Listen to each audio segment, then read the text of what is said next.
di nomor 0857 25009444. Kami ulangi 0857 25009444.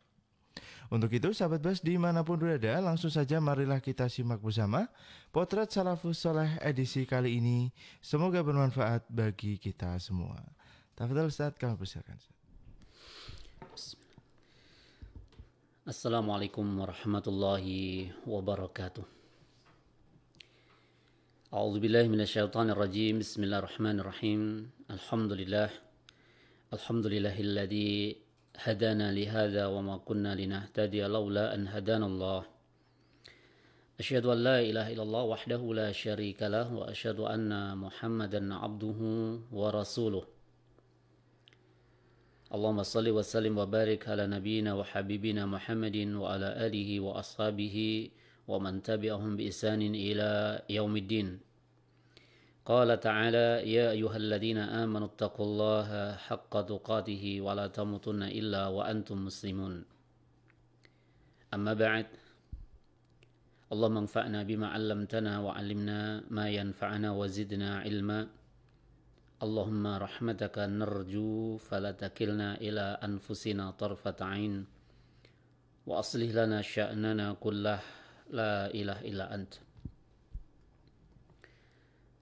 Alhamdulillah, saudaraku, saudariku, sahabat Bas, rahimani wa rahimakumullah, kaum muslimin wal muslimat, para bapak dan juga ibu, saudara-saudari dimanapun Anda berada, dimanapun Anda bisa mengikuti dan menyimak siaran kami pada kesempatan yang baik ini. Puji syukur, alhamdulillah senantiasa kita panjatkan kehadirat Allah Subhanahu wa taala yang dengan nikmatnya segala kebaikan menjadi paripurna. Dengan nikmat pertolongannya kita bisa menjalankan aktivitas, tugas-tugas dan juga pekerjaan kita, dan lebih-lebih menunaikan ketaatan dan ibadah kepada Allah. Dengan perlindungan penjagaan yang Allah berikan kepada kita, kita terhindar dari segala keburukan, kita dijauhkan dari malapetaka dan kejelekan-kejelekan. Dan kepadanya kita memohon taufik, kepadanya kita memohon hidayah. Semoga Allah senantiasa meneguhkan kita semuanya di atas jalan hidayahnya, di atas iman dan Islam, dimudahkan untuk selalu mentaatinya. Amin ya rabbal alamin. Salawat dan salam mudah-mudahan senantiasa tercurah kepada Rasulullah Muhammad sallallahu alaihi wasallam dan juga untuk keluarganya, para sahabatnya, para tabi'in, atba'ut tabi'in, para ulama dan setiap orang yang mengikuti sunnah-sunnah beliau, mengikuti petunjuk-petunjuk beliau dengan baik dan dengan benar.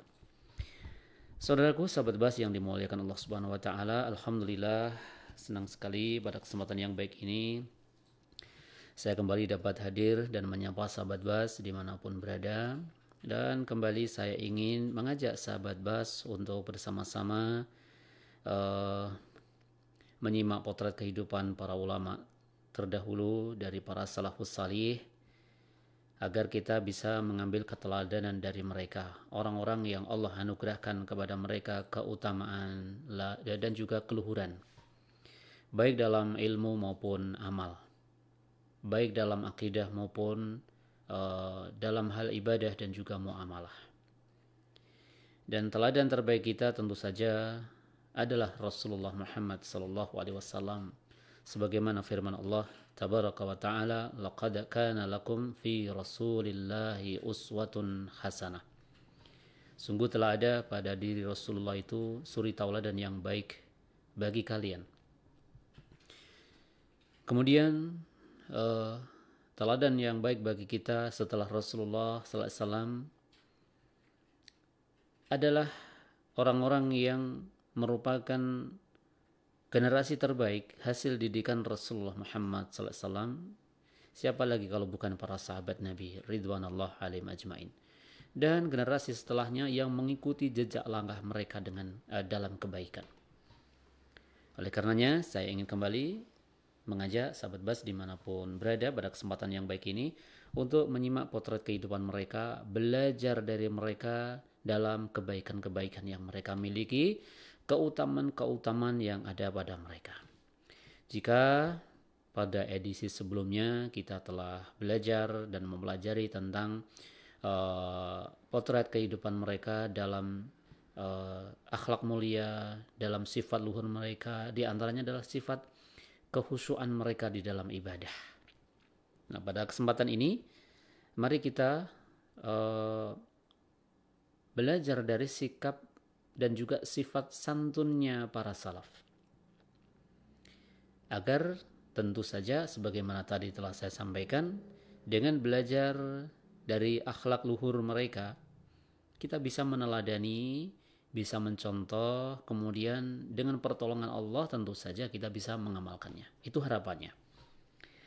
Yaitu belajar sikap santun, belajar santun dari para salafus saleh, dari para ulama. Dan tentu saja dari guru terbaik umat ini, yaitu Rasulullah Muhammad SAW dan juga para sahabatnya. Nah, pada bagian ini atau pada kesempatan ini, sebelum nanti kita menyimak potret kehidupan mereka ataupun gambaran kesantunan para salaf dalam berkehidupan mereka, agar tergambar pada diri kita seperti apa sih sikap santunnya para salaf itu, contoh dalam kehidupan mereka. Nah, namun sebelum itu ada beberapa poin penting yang insya Allah akan kita hadirkan di ruang dengar sahabat semuanya pada pembahasan ini. Di antaranya adalah kita akan fahami bersama tentang ta'rifnya atau maknanya, ya, makna santun dalam terminologi syariat itu apa. Kemudian tentu saja setelah kita mengetahui definisinya, saudaraku, kita akan hadirkan insya Allah dalil-dalilnya dari kitabullah Al-Quran, juga dari sunnah Nabi SAW mengenai akhlak utama, yaitu sifat santun ini. Berikutnya kita insya Allah juga akan hadirkan, kita kutipkan nukilan perkataan para ulama tentang akhlak yang luhur ini, yaitu sifat santun. Dan pada bagian yang terakhir nanti insya Allah kita akan lihat, kita akan simak beberapa contoh ringkas mengenai sifat santun yang ada pada generasi terbaik umat ini. Baik, itu garis besar yang insya Allah akan kita hadirkan di tengah ruang dengar sahabat semuanya mengenai sifat santun, agar kita bisa belajar dari mereka dan tentu saja tidak sekedar kita jadikan sebagai pengetahuan, tetapi harapannya kita bisa mengamalkannya, ya, dengan izin Allah Subhanahu wa taala. Baik, yang pertama saudaraku sahabat Bas, barakallahu fikum jami'ah, mengenai ta'rif atau makna sifat santun yang secara bahasa dalam bahasa Arabnya santun itu adalah al-hilm, ya, al-hilmu. Nah, para ahli bahasa, ya, menjelaskan, dan juga ahli syariat tentu saja para ulama menjelaskan definisi dari sifat santun itu, diantaranya al-hilmu huwa al-anatu wat tasabbut fil amri wad dabtun nafsi wa kadhmul ghaidh. Ini pengertian yang pertama. Jadi sifat santun adalah al-anatu wat tasabbut fil amri, sifat penuh perhitungan dan keteguhan dalam urusan. Jadi santun itu adalah sikap atau sifat penuh perhitungan. Ini definisinya dulu. Kemudian apalagi? Keteguhan dalam suatu urusan. At-tasabbut fi al-amr. Wadabtun nafsi, kemudian sikap pengendalian diri. Dan wakadhmul ghaidh, menekan amarah. Menahan amarah. Jadi pada ta'rif ataupun makna ini ada 4 indikator. Apa itu santun? Dan dari makna ini insya Allah kita tergambar pada benak kita bagaimana sikap santun itu. Kemudian kita bisa menggambarkan pada diri kita berdasarkan ta'rif, definisi atau makna sikap santun, kesantunan itu, apakah sudah ada indikator santun itu pada diri kita. Pertama tadi apa indikatornya? al-anatu wa tasabbut fil amr.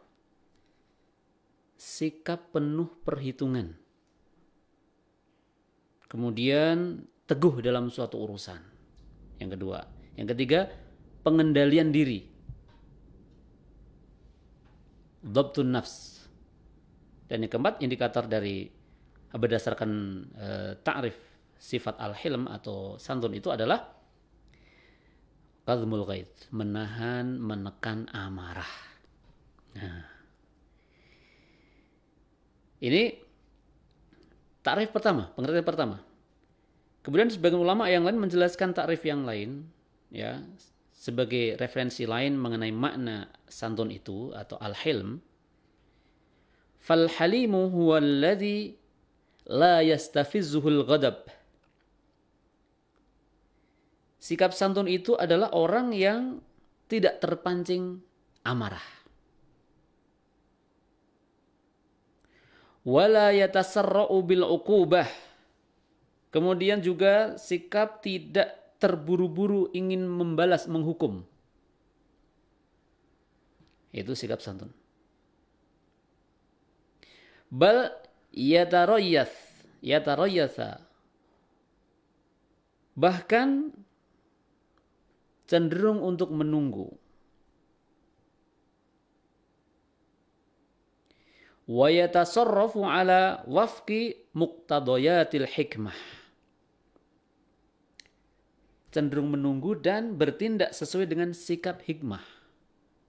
Cenderung menunggu, kemudian bertindak sesuai dengan syarat-syarat sifat hikmah atau kebijaksanaan. Ini pengertian dari apa tadi? Santun, kesantunan yang kedua. Jadi ringkasnya definisi santun yang kedua adalah tidak terpancing amarah, tidak terburu-buru memberi hukuman atau balasan, kemudian juga cenderung menunggu supaya nanti bisa bertindak sesuai dengan syarat-syarat sifat bijaksana, sifat hikmah. Nah, inilah sifat santun. Definisi, ta'rif, makna sifat al-hilmu atau sifat kesantunan. Nah, sebagaimana kita kemarin membahas tentang bagaimana karakter khusyuknya mereka, para salafus saleh, para ulama pendahulu kita. Tentu saja bagaimana kehusuannya Rasul, para sahabat, para tabi'in, dan seterusnya. Kita juga perlu kan mengetahui terlebih dahulu apa sih definisi khusyuk. Sehingga tergambar oleh kita bagaimana bisa mewujudkannya setelah kita tahu definisi khusyuk. Bagaimana kita bisa mengaplikasikan sifat khusyuk dalam ibadah, sementara khusyuk itu apa nggak tahu. Begitu juga sifat-sifat mulia, sifat-sifat luhur yang lain seperti yang sedang kita bahas, yaitu sifat al-hilmu, sifat santun. Agar kita memiliki karakter luhur, akhlak yang bagus, yaitu santun, maka kita perlu tahu apa sih definisinya. Nah, ini kita telah ketahui sekarang definisinya. Baik. Nah, sekarang setelah kita tahu definisinya, santun itu baik, tapi ada baiknya kita ulang lagi ya, biar kita semuanya pendengar paham betul apa sih santun itu, bagaimana orang itu dikatakan santun. Nah, penyantun punya sifat kesantunan, yaitu sifat penuh perhitungan, sabar, penuh perhitungan, teguh dalam urusan, kemudian bisa mengendalikan diri, menekan amarah. Nah, itu gambaran-gambaran yang merupakan definisi santun. Begitu juga santun adalah, sebagian ulama mendefinisikan orang yang tidak gampang terpancing amarah. Tidak terburu-buru membalas, menghukum atas sebuah kesalahan temannya, kawannya, saudaranya, kalau atasan kepada bawahannya, gitu ya. Tapi cenderung untuk apa? Bersikap menunggu, tasabbut dulu, memastikan, meneguhkan dulu perkara tersebut. Kemudian harapannya nanti akan muncul sikap yang lebih bijak, lebih hikmah, sehingga kalau bijak, hikmah nanti meminimalisir kesalahan sikap. Ini santun. Baik, sekarang kita perlu tahu juga saudaraku bahwa sifat al-hilm, sifat santun itu para ulama telah mengatakan wal hilmu sifatun min sifati rabbina fahuwal halimu bi ibadih. Sifat santun merupakan sifat dari sifat-sifat Rabb kita Azza wa Jalla. Fahuwal halim, maka dia adalah zat yang maha penyantun bi ibadihi dengan para hamba. Allah adalah zat yang maha penyantun kepada para hamba. Kama qala ta'ala fi kitabihil karim wa kana Allahu aliman halima. Surah Al-Ahzab ayat yang kelima. Dan adalah Allah zat yang maha mengetahui lagi maha penyantun. Jadi sifat santun, penyantun adalah sifat Rabb kita, sifat Allah Subhanahu wa taala. Dan kita dianjurkan, diperintahkan untuk berakhlak dengan akhlak yang dimiliki oleh Allah Subhanahu wa taala dari al-asmaul husna wa sifatil ula. Sifat-sifat yang luhur. Meskipun tentu saja ada beberapa pengecualian yang kita tidak bisa berakhlak dengan sifat kekhususan Allah. Ada pengecualian dan ini dijelaskan oleh Asy-Syaikh Izzuddin bin Abdissalam dalam kitab beliau Syajaratul Ma'arif. Ketika beliau menjelaskan tentang bagaimana kita berakhlak dengan Al-Asma'ul Husna. Berakhlak dengan nama-nama Allah yang indah dan sifat-sifat Allah yang mulia. Beliau menjelaskan, Asy-Syaikh Izzuddin bin Abdissalam, ada sifat-sifat yang itu kekhususan Allah yang kita tidak bisa meniru dan berakhlak dengannya. Seperti misalnya beliau menyebutkan berakhlak dengan sifat uluhiyah. Kita nggak boleh berakhlak meniru sifat uluhiyah, ketuhanan nggak bisa. Nggak bisa. Tapi sebagian besar daripada sifat-sifat Allah kita bisa berakhlak. Ada satu lagi yang beliau contohkan ya, dari dua sifat utama yang kita tidak boleh berakhlak, berkarakter dengan sifat kekhususan Allah. Pertama al-uluhiyah, sifat ketuhanan yang disembah, diibadai. Kita nggak boleh mencontoh sifat itu. Karena itu hak mutlak Allah. Dan tidak boleh kita berakhlak dengan mencontoh sifat uluhiyah ketuhanan itu. Tidak boleh pula menyifati makhluk dengan sifat ketuhanan. Nah ini. Contoh yang kedua. Kita tidak boleh bersifat, berakhlak, berkarakter yang merupakan sifat khususnya Allah, al-kibriya. Ya, yang berhak menyombongkan diri, mengagungkan diri. Hanya Allah, kita nggak boleh menyombongkan diri. Allah yang punya hak untuk menyombongkan dirinya, meninggikan, membesarkan dirinya. Hanya Allah. Kita nggak boleh meniru sifat itu. Nah, ini ya, supaya kita bisa membedakan. Adapun sifat-sifat secara umum dari al-asmaul husna, nama-nama Allah yang luhur, yang indah lagi mulia, kita boleh meneladani dan berakhlak dengan sifat-sifat mulia tersebut. Sebagaimana telah dijelaskan oleh para ulama. Contohnya adalah sikap penyantun. Contohnya lagi adalah sifat Allah as-sabur, yang maha penyabar. Kita bisa bersikap, berakhlak dengan sifat-sifat sabar. Allah punya sifat pengasih, sifat penyayang. Kita bisa memiliki sifat, meneladani sifat itu dengan punya sifat pengasih, penyayang kepada sesama, dan seterusnya. Nah contohnya sekarang saudaraku adalah kita disunahkan, diperintahkan juga untuk memiliki sifat al-hilm, sifat penyantun ini. Dan itu adalah sifat luhur, bahkan Allah memiliki sifat itu. Dan sebagaimana kita imani bahwa Allah adalah zat pemilik segala sifat yang mulia. Segala sifat yang luhur lagi mulia semua ada pada Allah. Ya. Karena itulah segala pujian hanya milik Allah. Segala pujian hanya milik Allah. Karena segala sifat yang terpuji, sifat yang indah, sifat yang luhur, yang baik, semua itu dimiliki oleh Allah. Baik. Nah, jadi kita sekarang telah faham tentang kedudukan, ta'rif sekaligus kedudukan, pengertian, definisi sekaligus kedudukan dari sifat santun itu. Sekarang kita lihat dalil-dalilnya dari Quran tentang sifat santun ini. Di antaranya firman Allah Subhanahu wa taala, "Khudil afwa wa'mur bil 'urfi wa a'rid 'anil jahilin." Berilah maaf, perintahkan yang ma'ruf, dan berpalinglah dari orang-orang yang bodoh. Kemudian Allah juga mensifati nabi-nabinya dengan sifat santun. Misalnya firman Allah Subhanahu wa taala, "Fabasyarnahu bigulamin halim." Maka kami berikan kabar gembira kepadanya dengan seorang anak yang santun. Nah, ayat-ayat ini merupakan perintah Allah Subhanahu wa taala kepada hamba-hambanya untuk memiliki sifat penyantun, sikap santun. Di antaranya karakter mereka, sikap santun itu ya memberi maaf, khudil af.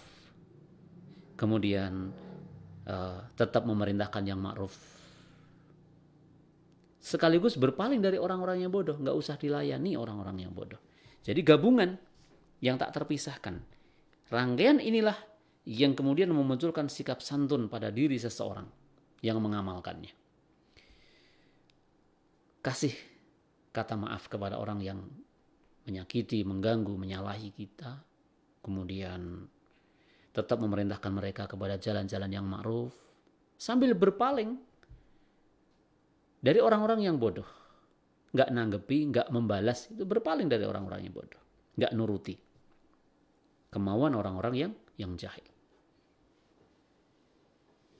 Kemudian ayat yang lain Allah Subhanahu wa taala berfirman, "Wasari'u ila maghfiratin min rabbikum wa jannatin 'arduha as-samawati wal ardu uiddat lil muttaqin."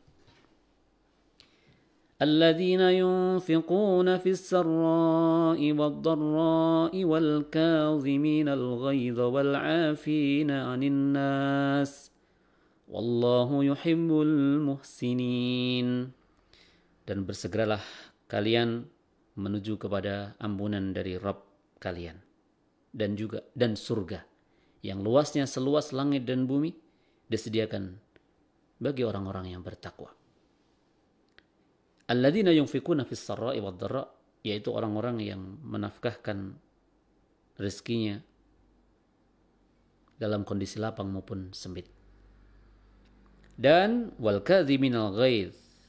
Nah, dan orang-orang yang menahan marah. Wal 'afina 'anil nas, dan memaafkan manusia. Wallahu yuhibbul muhsinin, dan Allah menyukai orang-orang yang berbuat ihsan, berbuat baik.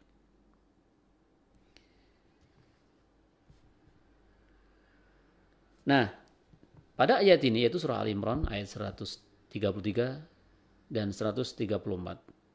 Qala Ibnu Katsir rahimahu ta'ala, Al-Imam Ibnu Katsir berkata menjelaskan ayat ini, wal kadhiminal ghaidha wal 'afina 'anil nas, tentang orang-orang yang menahan amarah dan memaafkan manusia. Maksudnya adalah, kata beliau Al-Imam Ibnu Katsir, mereka tidak melakukan kemarahan mereka terhadap manusia. Meskipun mereka sebenarnya ada di dada itu pingin marah, tapi mereka tidak lakukan kemarahan itu. Tidak luapkan amarah itu kepada manusia. Nah, ini yang dimaksud wal kadhiminal ghaidh. Menahan marah itu, mereka tidak melampiaskan amarah mereka finnas kepada manusia. Bahkan mereka menepis kejelekan-kejelekan manusia terhadap mereka. Ya, tidak membalas, menahan kejelekan-kejelekan yang dilakukan orang terhadap mereka. Ini orang-orang yang menahan marah.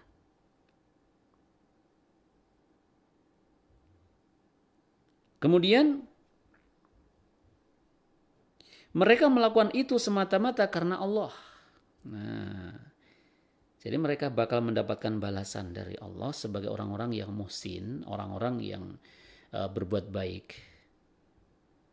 Karena mereka melakukan itu, bisa menahan amarah, tidak melampiaskan amarahnya, menahan tangan dari membalas kejelekan-kejelekan manusia itu.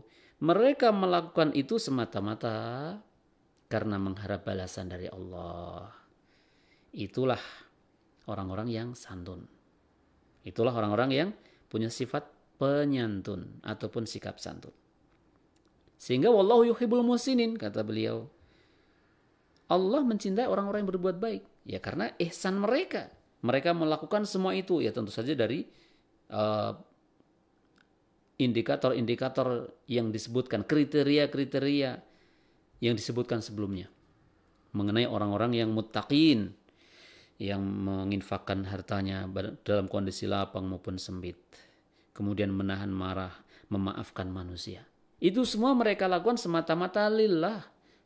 Semata-mata karena Allah. Itu yang mereka sampai pada derajat ihsan. Dan Allah mencintai mereka karena ihsan mereka. Wallahu yuhibbul muhsinin. Baik. Satu lagi di antara dalil dari Al-Quran tentang sifat luhur ini.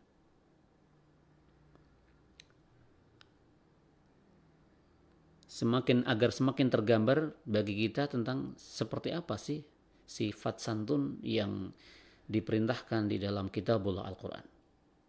Allah berfirman, وَلَا تَسْتَوِي الْحَسَنَةُ وَلَا السَّيِّئَةُ idfa' billati hiya ahsan fa idzal ladzi bainaka wa bainahu adawatun ka'annahu waliyyun hamim. Dan tidak sama antara kebaikan dan kejelekan.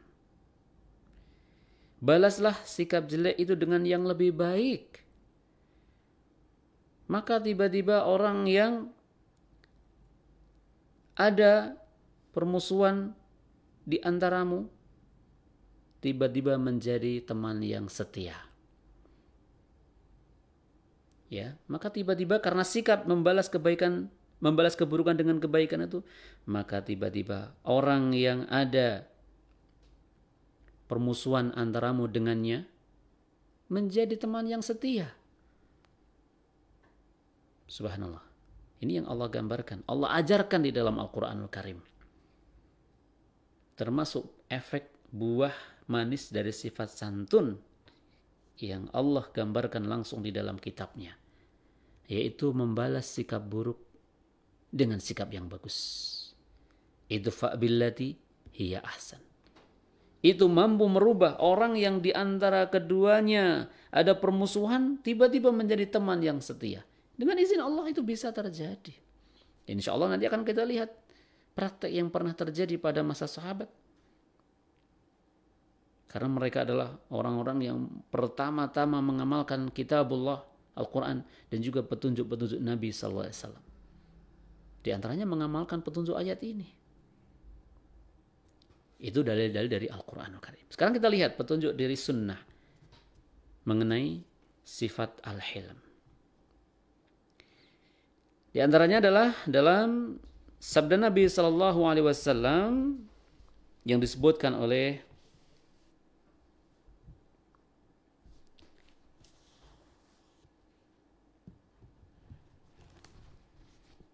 Al-Imam Ibnu Qudamah Al-Maqdisi.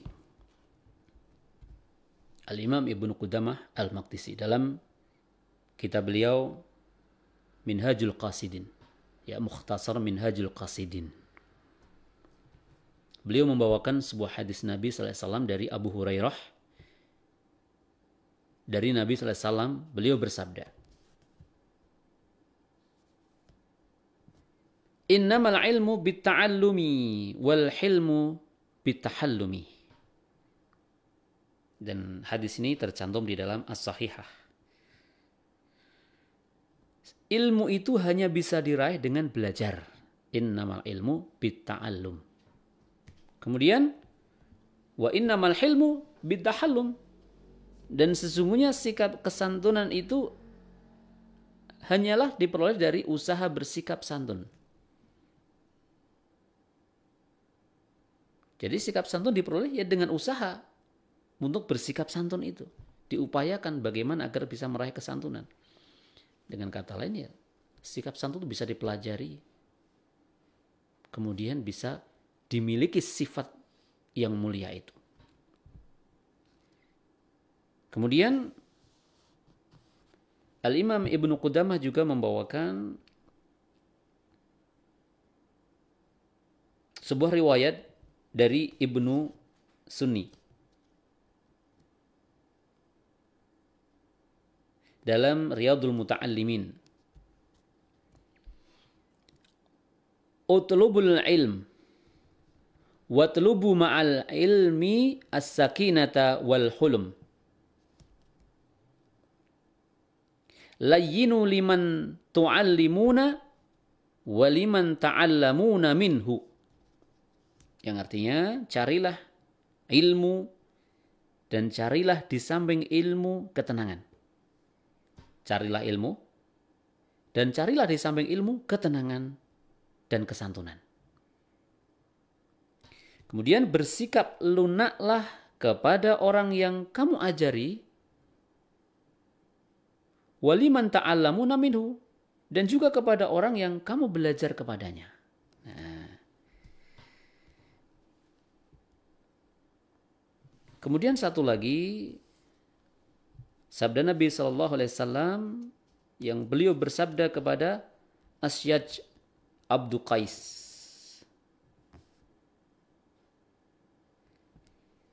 Inna fika khuluqaini yuhibbuhumallahu wa rasuluh. Kata Nabi SAW kepada Asyaj Abdu Qais, sesungguhnya pada dirimu ada dua sifat yang Allah dan Rasulnya cintai. Apa itu? Al-hilmu wal-anah. Kesantunan dan penuh perhitungan. Nah, sampai di sini dalil-dalil kita telah ketahui dari Al-Quran dan juga dari sunnah Nabi SAW tentang sifat yang mulia ini, sifat santun. Bagaimana Al-Quran mengajarkan kepada kita, bahkan memerintahkan kepada kita untuk memiliki sifat kesantunan ini. Begitu juga Rasulullah SAW. Bahkan beliau katakan, beliau sabdakan di hadis yang terakhir tadi, dua sifat yang dicintai oleh Allah dan Rasulnya. Dan itu ada pada sahabat ini, yaitu al-hilmu wal-anah. Kesantunan dan penuh perhitungan. Nah, saudaraku yang dirahmati Allah Subhanahu wa taala, barakallahu fikum jami'ah. Saya tambahkan di sini dari beberapa kutipan perkataan ulama yang lain, ya. Sebelum insya Allah nanti akan kita lihat beberapa gambaran sifat santunnya para salaf, para pendahulu kita. Ada perkataan ulama berkaitan dengan sifat santun ini, biar memperkaya pemahaman kita, pengetahuan kita tentang sifat santun.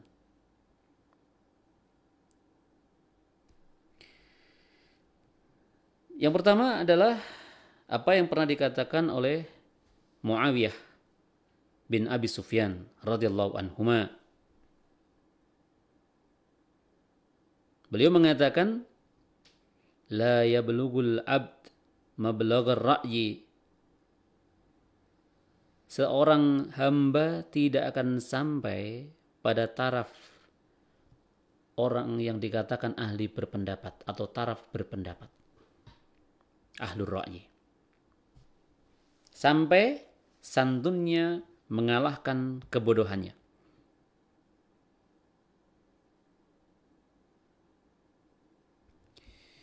Kemudian sampai kesabarannya mengalahkan syahwatnya.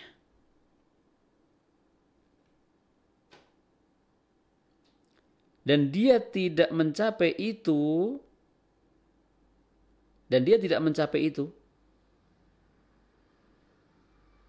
Illa illa biquwatil hilm, kecuali dengan kekuatan sifat santun yang ada padanya. Ya, kita ulangi. Seseorang tidak akan sampai pada taraf pendapat. Jadi orang yang ahli berpikir dan ahli berpendapat, pandangannya diterima. Sampai santunnya mampu mengalahkan kebodohannya, kejahilannya. Kemudian sampai kesabarannya mampu mengalahkan syahwatnya. Dan itu tidak bisa dicapai kecuali melalui kekuatan sifat santun.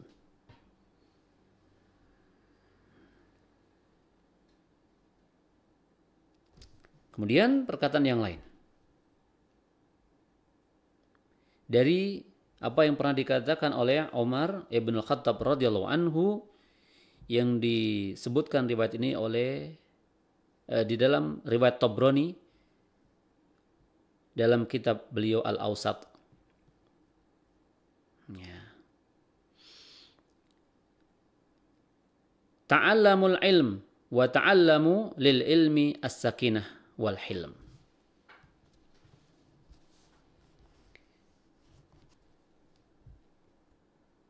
Pelajarilah ilmu. Ya, seperti tadi sudah kita dengar bersama ya. Ini sudah saya sampaikan. Jadi carilah ilmu dan carilah di samping ilmu itu ketenangan dan kesantunan. Nah, kemudian dari perkataan yang lain, nukilan yang lain. Dari perkataan Al-Hasan Al-Basri. Wa qala Al-Hasan Al-Basri fi tafsiri qawlihi ta'ala fi suratil Furqan, ya, di dalam surah Al-Furqan, yaitu firman Allah Subhanahu wa taala, wa idza khatabahumul jahiluna qalu salama. Dan apabila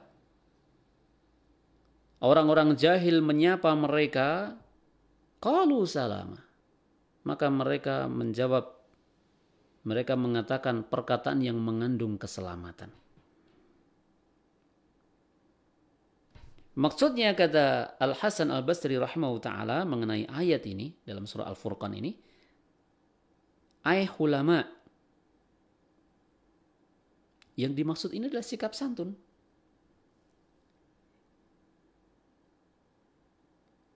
Seperti apa sikap santunnya? Kata beliau, in juhila alaihim lam yajhalu. Ketika mereka dijahili, mereka tidak membalas kejahilan itu. Ya, ini sikap santun yang dijelaskan oleh Al-Hasan Al-Basri dengan penjelasan dari surah Al-Furqan ini. Ini dalam tafsir Al-Qurtubi. Nah, kemudian yang berikutnya. Satu lagi kutipan perkataan salaf mengenai sifat santun. Supaya lebih jelas bagi kita gambaran-gambaran yang diberikan oleh para ulama mengenai sifat ini. Karakter indah ini. Wa'an Al-Hasan, dari Al-Hasan rahimahu ta'ala qal, al-mu'minu halimun. Seorang mukmin itu halim, penyantun. Lam yajhalu wa in juhila. Tidak bertindak jahil walaupun dijahili. Ya. Lam yajhalu wa in juhila alaih. Tidak bertindak jahil walaupun dijahili oleh orang. Kemudian halimun la yadlimu. Penyantun, dia tidak berbuat zalim. Wa in zulima ghafara. Apabila dizalimi, dia memaafkan. Memberikan pengampunan kepada yang zalim. La yaqta. Dan seorang yang penyantun, kata Al-Hasan rahimahullah ta'ala, tidak memutuskan. Seperti apa? Wa in quti'a wasala. Jika dia diputuskan, dia yang menyambungnya. Jika diputuskan, dia yang pertama menyambungnya. Kemudian la yabkhal.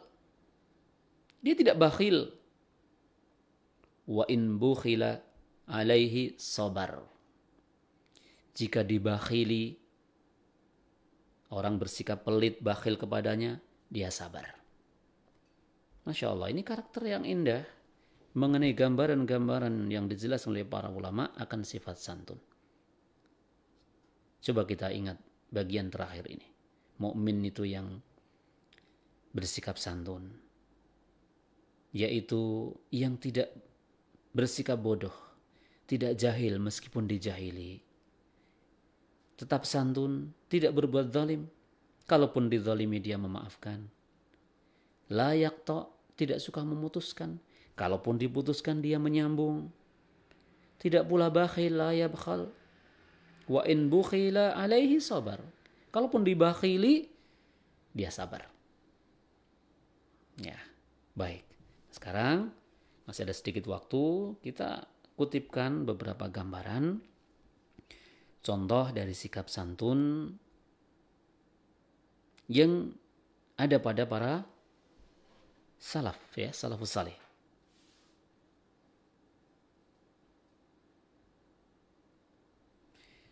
Dan tentu saja saudaraku, manusia terbaik, contoh dan teladan terbaik dalam sifat santun ini, karakter luhur ini adalah Rasulullah Muhammad sallallahu alaihi wasallam. Ini yang pertama. Sebagaimana kita lihat apa yang dikatakan oleh Al-Imam An-Nawawi dalam syarah Sahih Muslim beliau. Ya, syarah Sahih Muslim Imam An-Nawawi. Qala An-Nawawi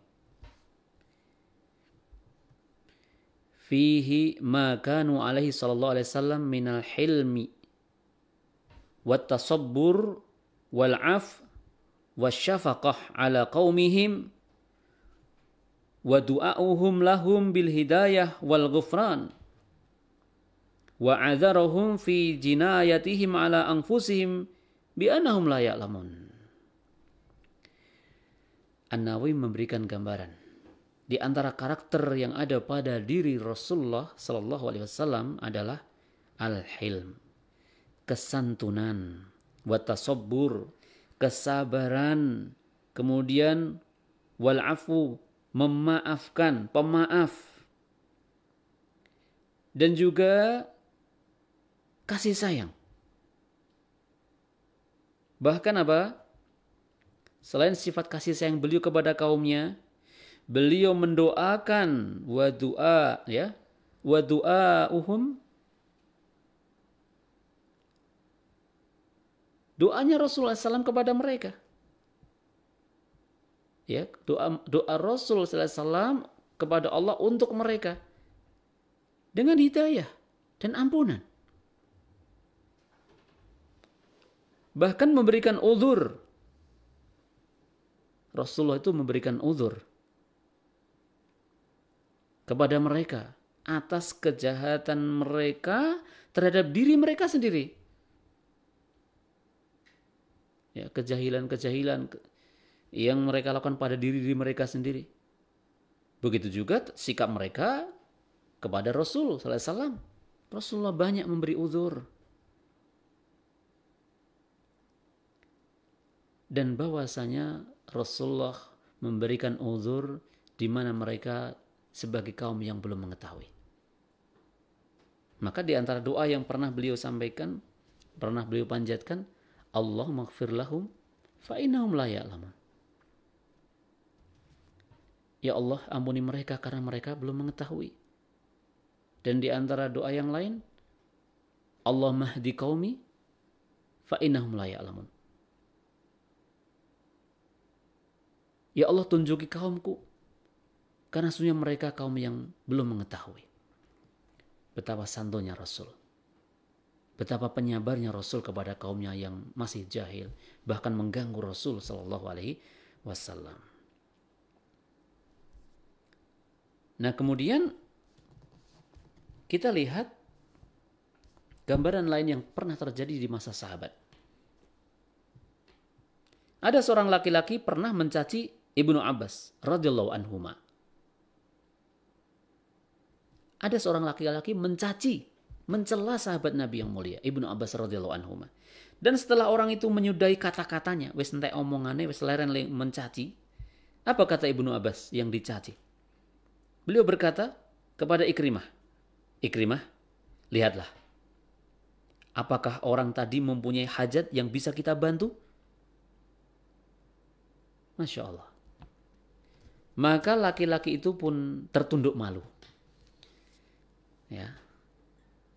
Akhirnya orang itu tertunduk malu. Kenapa? Ini contoh. Kalau tadi saya katakan, mereka para sahabat itu yang pertama kali mempraktekkan, mengamalkan perintah Allah dan wasiat-wasiat ajaran Rasulullah SAW. Ini contohnya. Idfa billati hiya ahsan. Ada orang mencaci Ibnu Abbas radhiyallahu anhuma.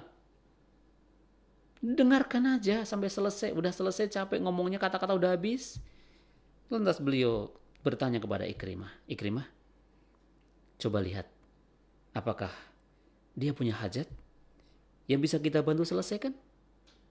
Maka endingnya setelah Ibnu Abbas dan juga sahabat yang lain bersikap baik, membalas kejelekan dengan sikap yang baik, bahkan membantu, menolongnya, memenuhi hajatnya, membuat orang tertunduk malu.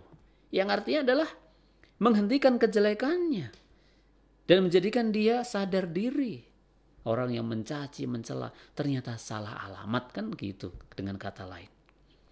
Kemudian gambaran lain saudaraku, ada seorang laki-laki mengucapkan, sebelum itu saya sampaikan ya, riwayat-riwayat ini dibawakan oleh Al-Imam Ibnu Qudamah Al-Maqdisi di dalam kitab beliau Mukhtasar Minhajul Qasidin.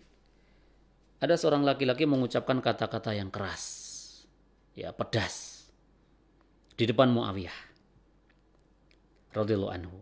Maka seseorang berkata kepada Muawiyah, mengapa engkau tidak menghukumnya saja? Yaitu orang yang berkata-kata keras di depan Muawiyah. Maka apa jawab beliau? Aku malu bila kesantunanku tidak mencakup semua rakyatku. Ini memberikan pengajaran bahwa beliau sebagai seorang pemimpin ingin bisa bersikap santun kepada semua rakyatnya. Tidak tebang pilih dalam bersikap baik kepada rakyatnya. Ini yang diajarkan oleh orang-orang mulia dari generasi sahabat. Nah, kemudian contoh lain, ada pernah seorang hamba sahaya, seorang budak milik Abu Dzar, mematahkan kaki kambing milik Abu Dzar.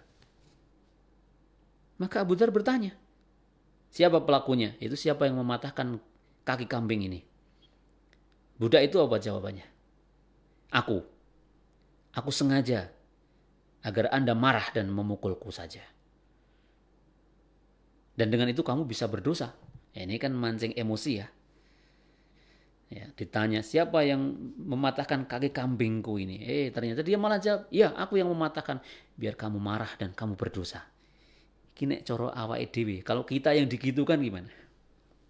Lihat sikap sahabat Abu Dzar Al-Ghifari radhiyallahu anhu.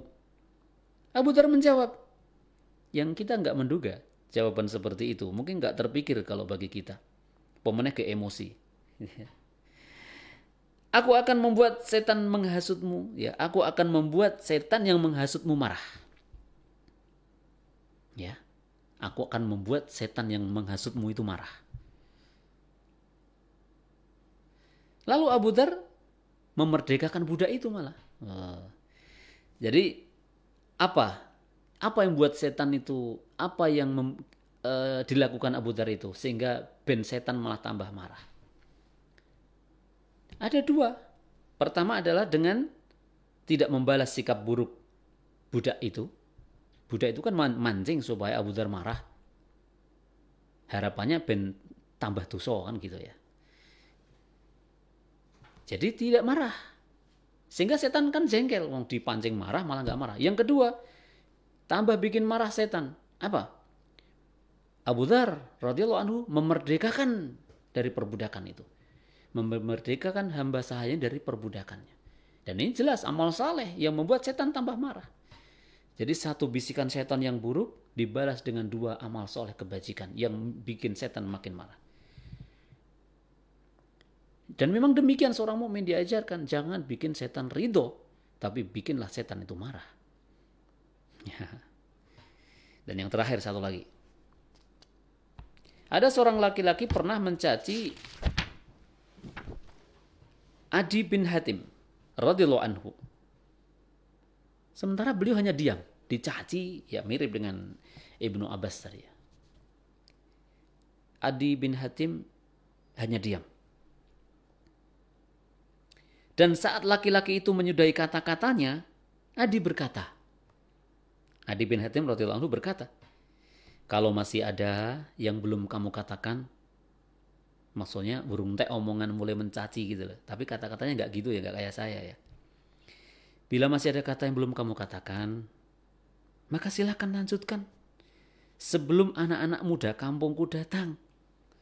Karena bila mereka mendengar apa yang kamu katakan, itu mencaci seperti itu.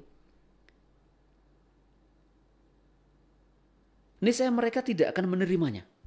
Kalau sampai kata-katamu itu nanti sampai terdengar tetua kampung ini, mereka nggak akan terima. Maka wes habiskan kata-katamu dah, habiskan celaanmu. Ya, Masya Allah, ini gambaran bagaimana akhlaknya luhur para sahabat. Sedemikian santunnya mereka menghadapi sikap-sikap orang-orang yang jahil terhadap mereka. Maka mereka adalah orang-orang yang benar-benar orang yang mula-mula mengamalkan firman Allah Subhanahu wa taala, misalnya dalam surah Al-Furqan.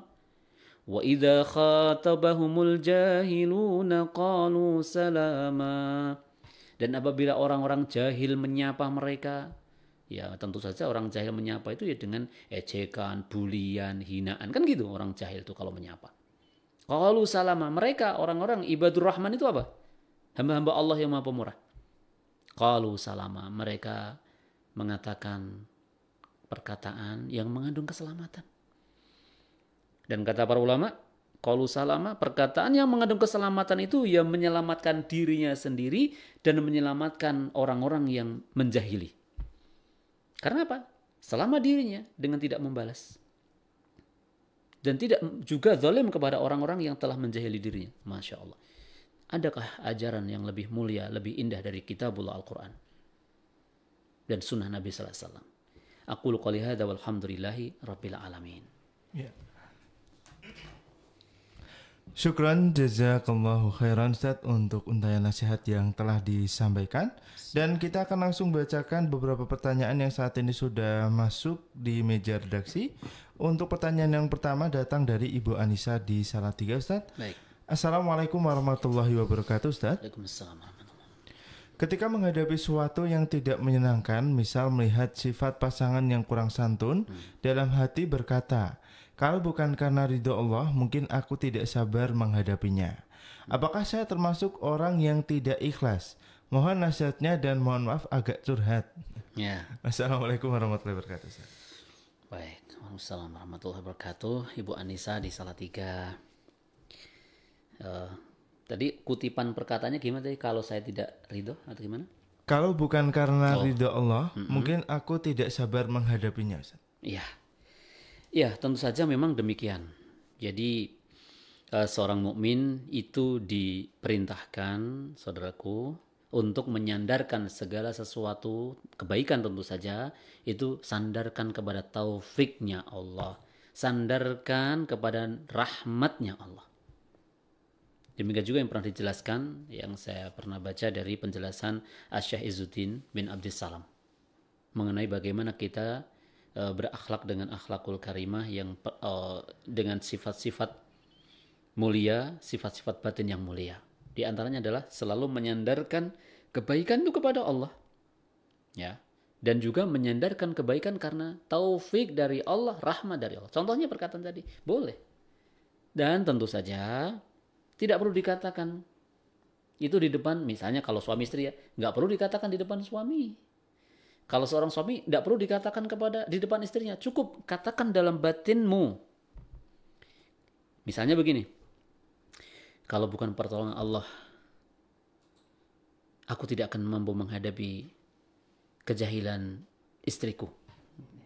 Seorang istri mengatakan, kalau bukan karena pertolongan Allah dan juga ridhonya, aku tidak akan kuat menghadapi kekurangan yang ada pada suamiku.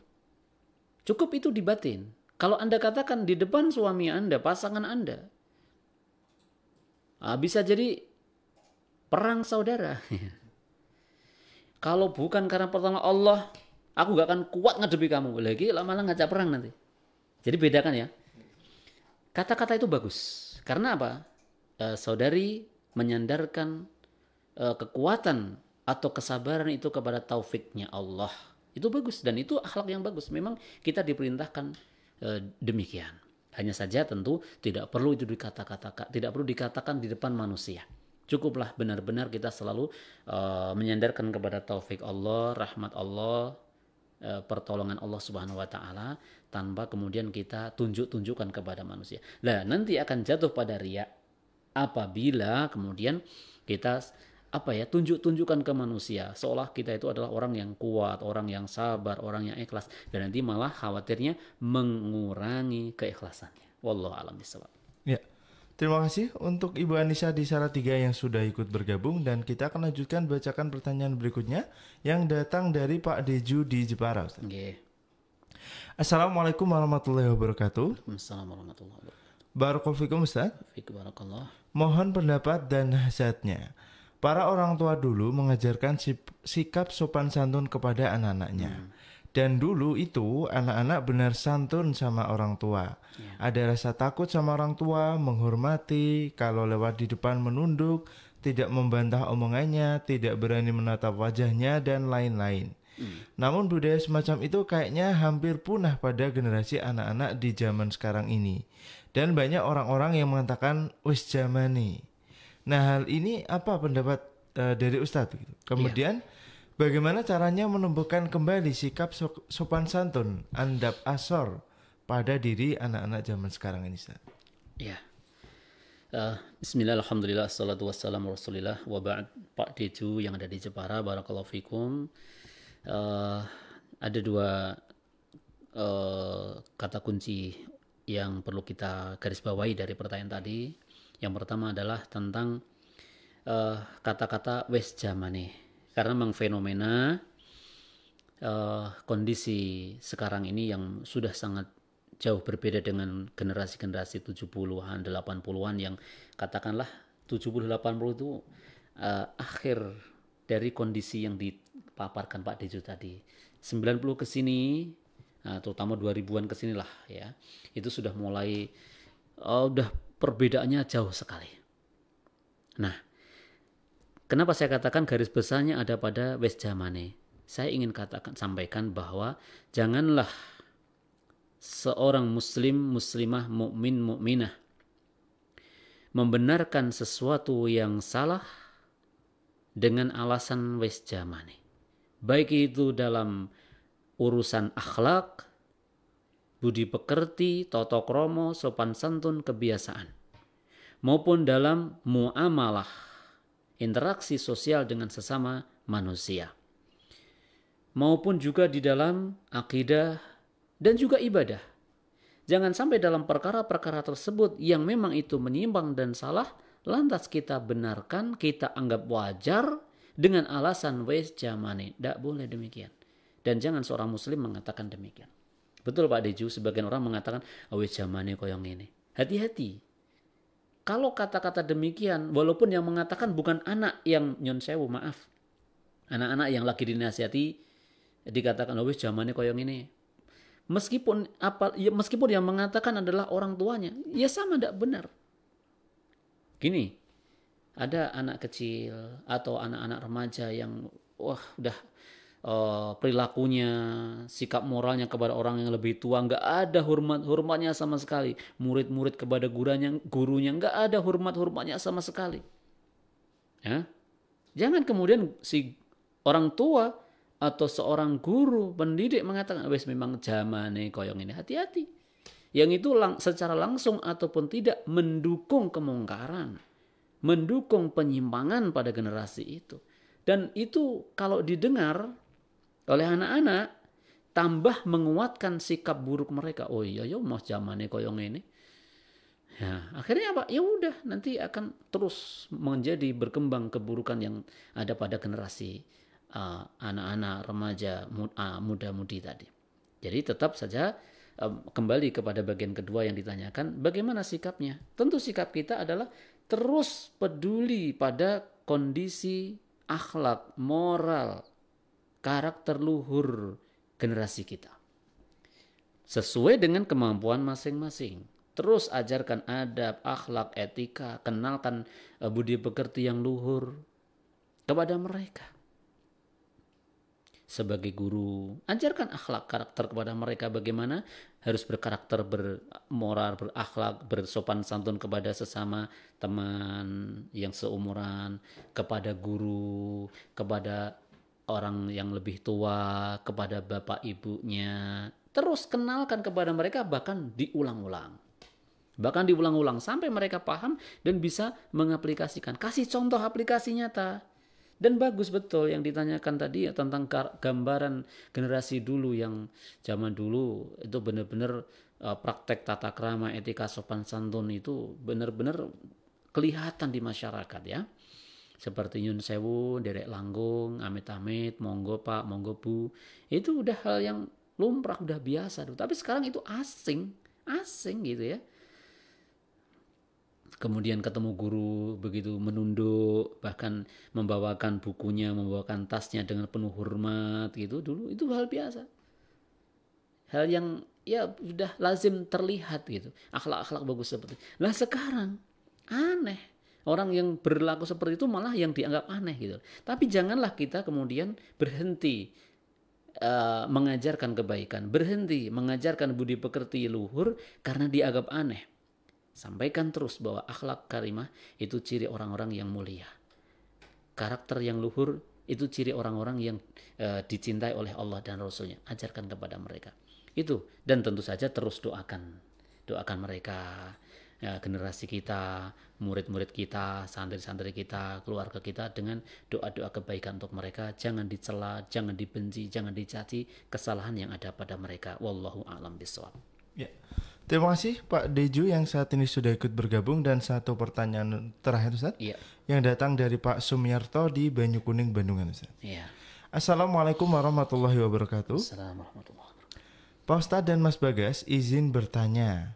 Semisal kita dalam suatu majelis pengajian dan dalam penyampaian guru kita itu tidak sesuai angan-angan kita dan kita tidak melaksanakan apa yang kita dapatkan dalam pengajian tersebut. Apakah dengan demikian kita berdosa Pak Ustadz karena tidak mengamalkan ilmu yang kita dapat? Terima kasih atas jawabannya. Wassalamualaikum warahmatullahi wabarakatuh. Ya, Pak Sumiarto yang ada di Bandungan. Waalaikumsalam warahmatullahi wabarakatuh. Kita menuntut ilmu, kita hadir di majelis taklim, di suatu pengajian, lantas kita mendapati sesuatu yang tidak sesuai dengan angan-angan kita, yang kemudian kita tidak amalkan. Apakah kita berdosa dengan cara seperti itu? Maka perlu dipisahkan dulu bagian-bagian yang ditanyakan tadi. Pertama adalah ungkapan tidak sesuai dengan angan-angan kita. Nah, saudaraku, semoga Allah memberkahi Bapak beserta keluarga di sana dan juga segenap sahabat Bas. Mengukur suatu kebenaran itu bukan menurut perasaan kita, bukan pula menurut angan-angan kita. Wah, itu ora cocok aku. Gak selera aku karo ustadz iki, karo pak kiai iki. Tidak demikian.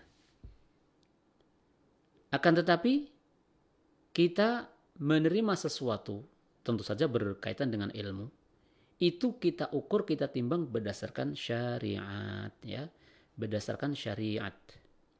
Kitabullah Al-Quran dan Sunnah. Sebagaimana dikatakan oleh Al-Imam Syafi'i dan juga ulama yang lain, al-ilmu, yang dimaksud ilmu itu apa?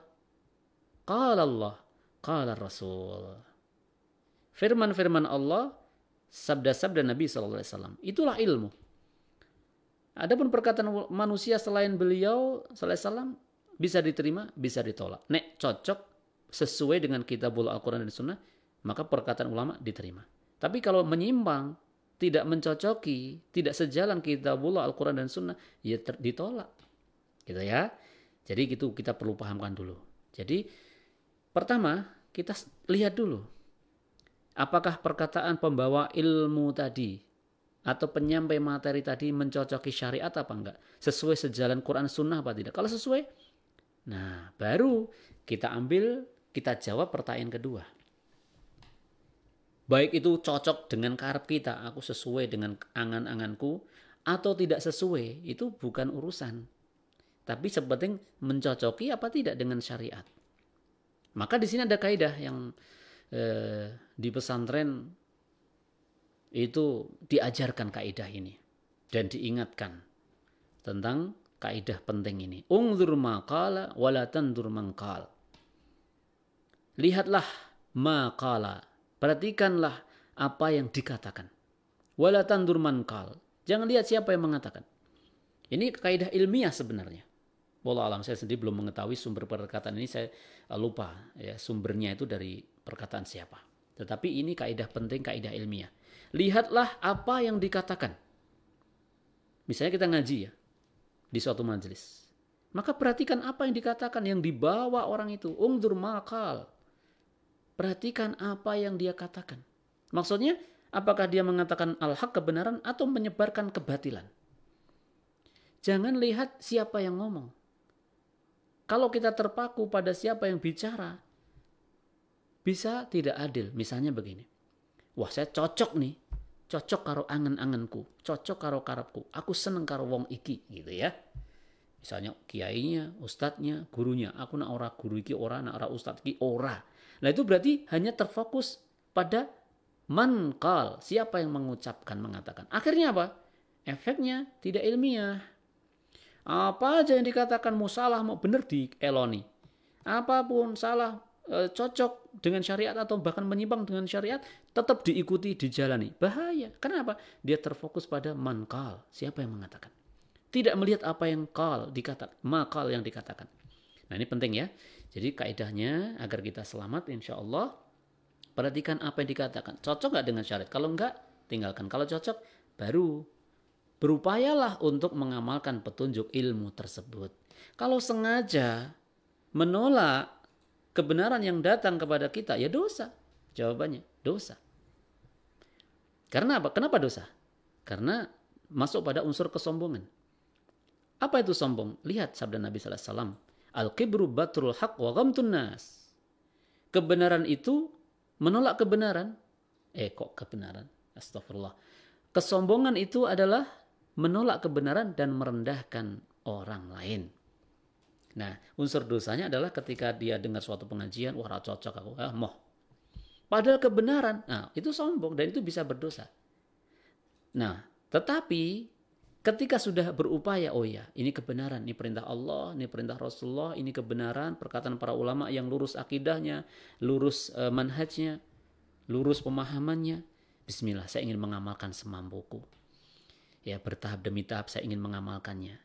Maka itu sudah mendapat pahala. Kalaupun ada kurangnya dalam pengamalan, maka insya Allah Allah akan mengampuni kita. Jadi harus dibedakan ya, antara kita menolak karena nggak cocok, nggak seangen-angen, nggak sepemikiran, atau karena kita sengaja tidak mengamalkannya, itu berbeda. Ya, wallahu a'lam bishawab. Demikian yang dapat saya sampaikan. Tentu banyak khilaf kekurangan dari saya pribadi.